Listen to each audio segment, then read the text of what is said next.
Hello everyone, how are you all? This video is going to cover the topic from human capital formation, that is problems of human capital formation. Human capital form करने के लिए क्या problems आती हैं देश में? हम पढ़ चुके हैं human capital क्या है, उसका role, उसके importances क्या हैं, किस तरह की problem देश में आती हैं कि वो human capital को अच्छे से form नहीं कर पाते.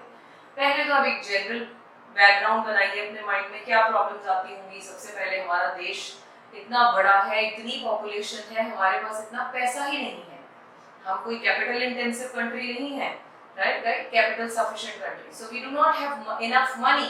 सो नंबर वन, फंड्स ही नहीं है. फिर दूसरा, अगर हम कोई प्लान बनाते भी हैं तो इनएफिशिएंट होते हैं उसे इम्प्लीमेंट करने के लिए. सो हमने बहुत बार देखा है पॉलिसीज हम बनाते तो बड़े जोर शोर से हैं, हम when I see means government, but we fail in implementation. So that means that's the another problem. Then comes the corruption, then comes the growth of population. Population का ही control नहीं है. By the time they make the policy and implement, उतनी देर में और population बढ़ चुकी होती है. So इस तरह के points की ही बारे में बात कर रहे होंगे. So let's understand the problems one by one. Okay? So this is the question number 7 in your handout. Okay? So सबसे पहला point क्या है? Insufficient resources. As I mentioned, पहले तो हमारे पास इतने resources ही नहीं है, इतना पैसा ही नहीं है. So क्या लिखेंगे? Resources allocated to the formation of human capital have been much less than the resource required. जितना चाहिए उससे कम है. Due to this reason, the facilities of the formation of human capital have remained grossly inadequate. आप देखो, education system का हिसाब क्या है? एक पिरामिड की तरह है. Can you see that? It's like a pyramid. जो प्राइमरी एजुकेशन है उसमें तो बहुत सारे लोग हैं नीचे बेस लेवल, लेकिन जैसे जैसे हम ऊपर जाते हैं, ग्रेजुएशन में जाइए, पोस्ट ग्रेजुएशन में जाइए, रिसर्चेस में जाइए, देखिए नैरो डाउन हो रहा है. आप वैसे ही अंदाजा लगाओ, एक जनरल बात, आपके एरिया में जैसे हम बात करते हैं, अपनी ही सिटी में गवर्नमेंट स्कूल्स कितने होंगे? आइडिया 10 को तो होंगे, 8-10 सराउंडिंग्स भी लगा देते हैं. गवर्नमेंट कॉलेज कितने हैं? 1 या 2. So what does this mean? Schools तो इतने हैं जहां पर बहुत सारे बच्चे प्राइमरी एजुकेशन तक पहुंचते हैं, लेकिन हमारे पास इतना फंड नहीं है कि हम उन्हें गवर्नमेंट के ही लेवल पर, और क्योंकि why we are giving them free education at this point of time, क्योंकि they can't afford, they are poor people. So when they do not have money वो यहीं तक रुक जाते हैं, पहले तो यहां भी नहीं पहुंचते. ग्रॉस एनरोलमेंट रेशियो भी बहुत कम है. क्या मतलब? बच्चे जो गरीब लोग हैं वो स्कूल में भेजते ही नहीं बच्चों को. उन्होंने पैदा इसलिए किया because they want them to work. If they send them to school, how will they work? तो ये भी एक ड्रॉबैक है. लेकिन yes, it is improved with the passage of time. There are many policies which are motivating them to come to school. चलिए हम मान लेते हैं यहाँ आ जाते हैं, यहाँ तक नहीं पहुँच पाते, कॉलेजेस कितने अकोमोडेट करेंगे?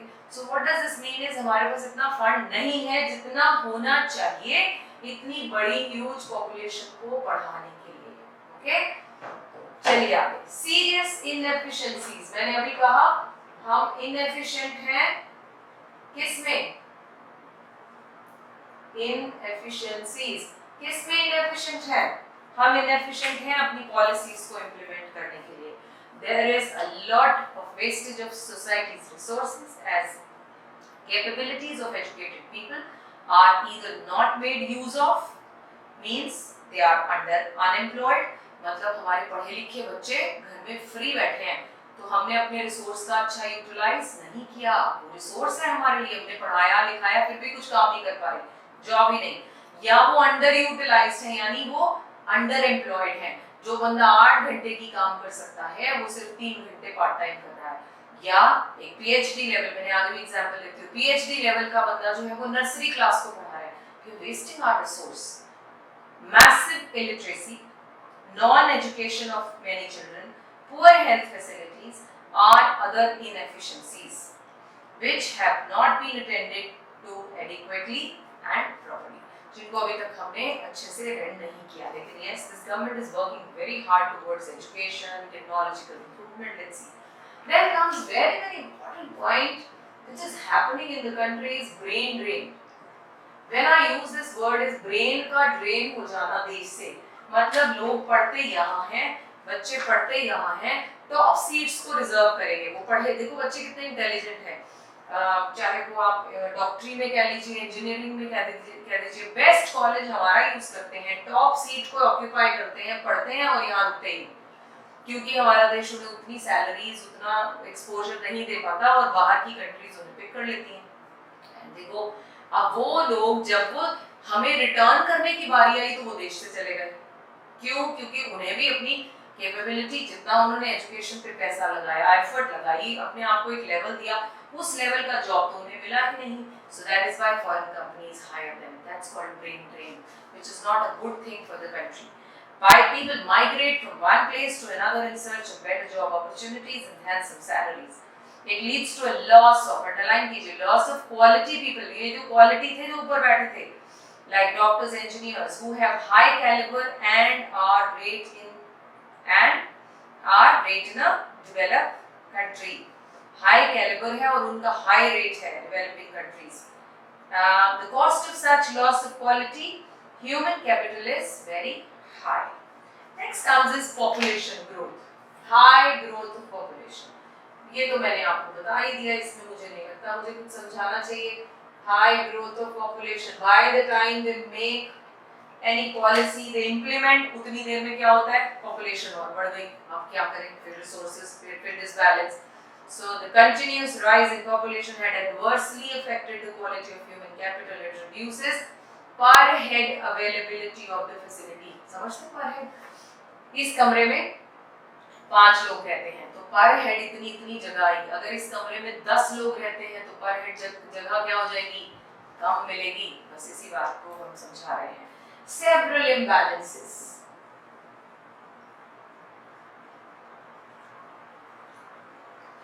Now, when I talk about several imbalances, a greater proportion of resources have been diverted towards higher education, which is meant for few people as compared to primary and secondary.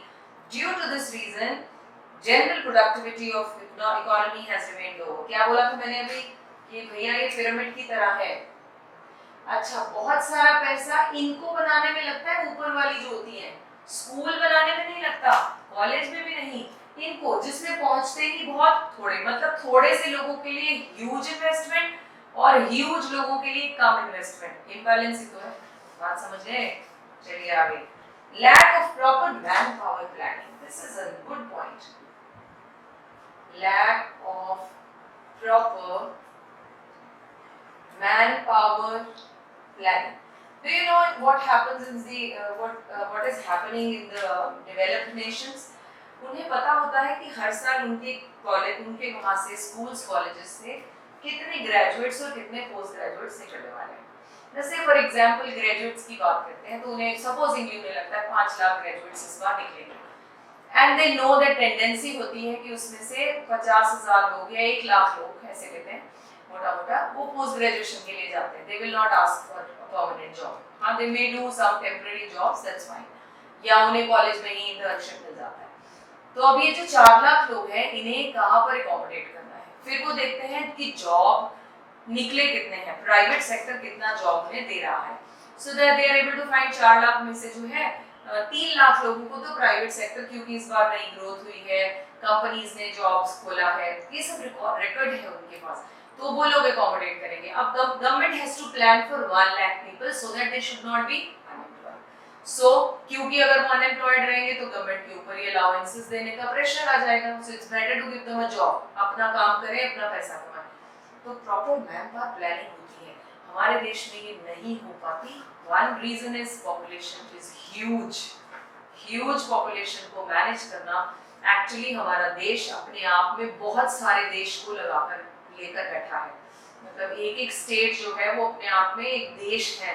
तो जो governments आती हैं वो भी क्या करें, how will they be able to do this huge calculation? It's a difficult task. So there is an imbalance between demand and supply of human resource of various categories, especially in highly skilled personnel. The absence of such balancing has resulted in wastage of resource. अब उन्हें पढ़ा भी दिया, पैसे भी लगा दिए, लेकिन फायदा क्या हुआ? जब उनको एम्प्लॉय नहीं कर पाए तो it's again wastage of resource. Last point is weak science and technology. वैसे ये अब हमें बदल देना चाहिए, बट चलिए अभी है तो हम science and technology. Over a period of time हमारे देश ने ये टेक्नोलॉजिकल और साइंस की जो एडवांसमेंट की है दैट इज कमेंडेबल। मतलब वो एक एक चीज में, आप डिफेंस के लिए ले लीजिए, पहले हम रशिया से अपना सारा डिफेंस इक्विपमेंट्स मंगवाते थे, लेकिन अब हम खुद बनाते हैं and we are supplying to the other countries. That's a good thing. There are many platforms when it comes to astronautics. हमारे पास बेस्ट एस्ट्रोनॉट्स हैं, हमारे पास बेस्ट साइंटिस्ट हैं। नासा से भी सस्ते रेट पर, कम प्राइस पर हमारे यहाँ इसरो में जो है वो कितनी रिसर्चेस होती हैं। सो अब मुझे नहीं लगता कि हमें ये कहना चाहिए, लेकिन हाँ ये इसलिए शायद कह रहे हैं क्योंकि it has not reach to every person in the country. एक होता है डिजिटलाइज होना, साइंस में एक्सपर्ट होना सारी पॉपुलेशन का, एक होता है कुछ कैटेगरी का। हमारे देश में भी फिलहाल जो एक लोअर कैडर है, जो एक poorest of the poor cadre है, वो भी है 15-20%, जो कि बहुत बड़ा नंबर है। तो उनके पास ये टेक्नोलॉजिकल का जो एडवांसमेंट है वो नहीं पहुंची है। सो क्योंकि हमारी in respect of education the performance is particularly unsatisfactory in the field of science and development of modern technology.